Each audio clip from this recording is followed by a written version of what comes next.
Oh boy, this is a pleasant surprise. I didn't know we were getting this today, and this is a genuine look. It's about a minute 20. So I say about a minute 20 because, you know, they're going to have like the HBO branding and all that stuff. But that's a decent look. Watchmen, of course. Well, it's an interesting brand, let's say, because everyone's heard of Watchmen, but only I think some people understand how great Watchmen truly is. It's one of the few comic books that is pretty much perfect and that is a must-read by anyone who wants to consider themselves a comic book aficionado. You know, Alan Moore, Frank Miller, really in a class by themselves. You could maybe put Grant Morrison in there, maybe Brian Michael Bendis, and none of them, by the way, are consistent. But they do have those moments of greatness, and Watchmen is certainly one of them. I'm sure more of you have seen the movie than have read the comic. That's unfortunate because while the movie is good, it's not, and it's somewhat faithful until the end. It's just not the comic. It's just not, you know, the comic book, I think, does lend itself better to a TV series. I almost said streaming series, but HBO might be moving in that direction.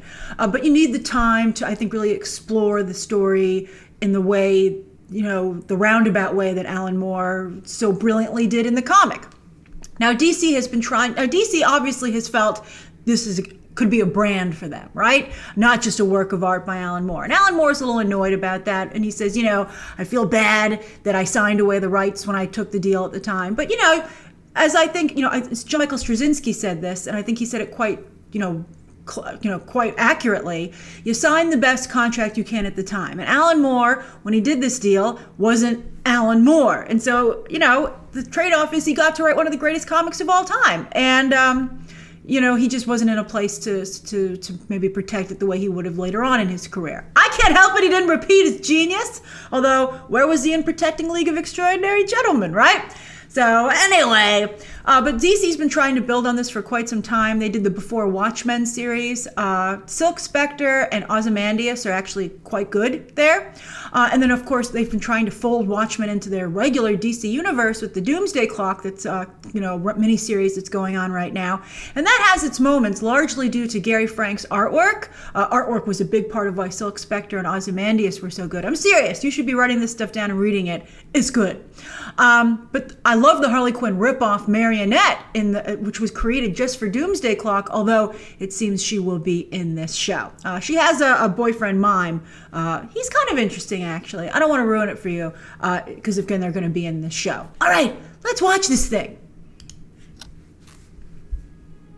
We are no one.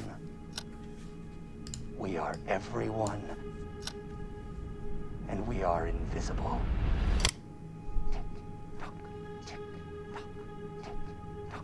We convinced ourselves that they were gone, but they were just hibernating.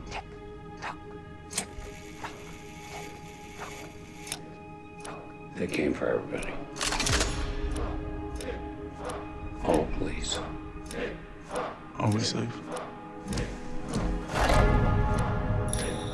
I guess we have ourselves a reckoning. I like this. I'm in.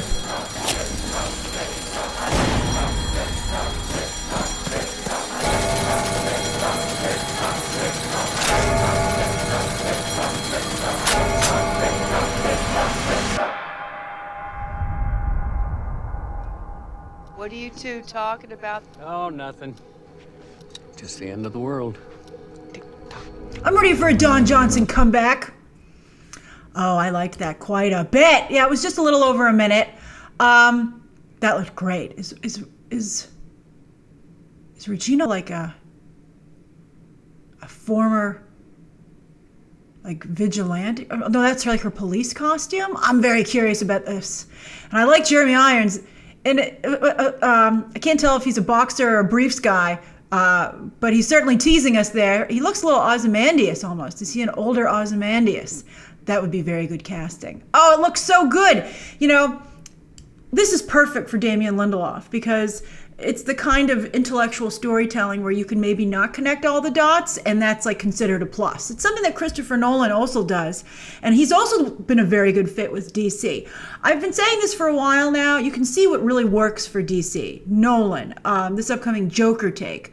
Wonder Woman and Aquaman have also been successful, but they don't capture the imagination quite the way these darker takes on these stories do. These sophisticated, darker stories. That's where I think DC's sweet spot is. And this seems to be playing into it beautifully. HBO is so concerned about what they're going to do after Game of Thrones. And this is one of their plays, to be fair, but I think it's their best play. And I hope they understand that. But it looks really cool. It's an amazing cast, as you can see.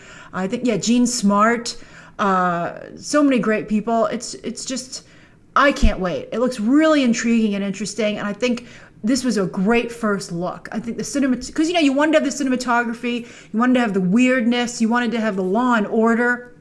I think it just seems to all be there. And even the casting, like Don Johnson's just so perfect for this, because so much about Watchmen is looking at life, the larger perspective of it and the turns that it takes, and kind of like when you have that distance, understanding like what it's all about. And Don Johnson's had a lot of ups and downs, and so career-wise, so it would be amazing if he could kind of have like, if this could kind of like play into that. So I'm just absolutely thrilled. It looks just like I would have hoped. So what do you think? Write your thoughts down below. Which of the Watchmen stories, in addition to obviously the original, do you enjoy? And of course, you can check out some more videos right now.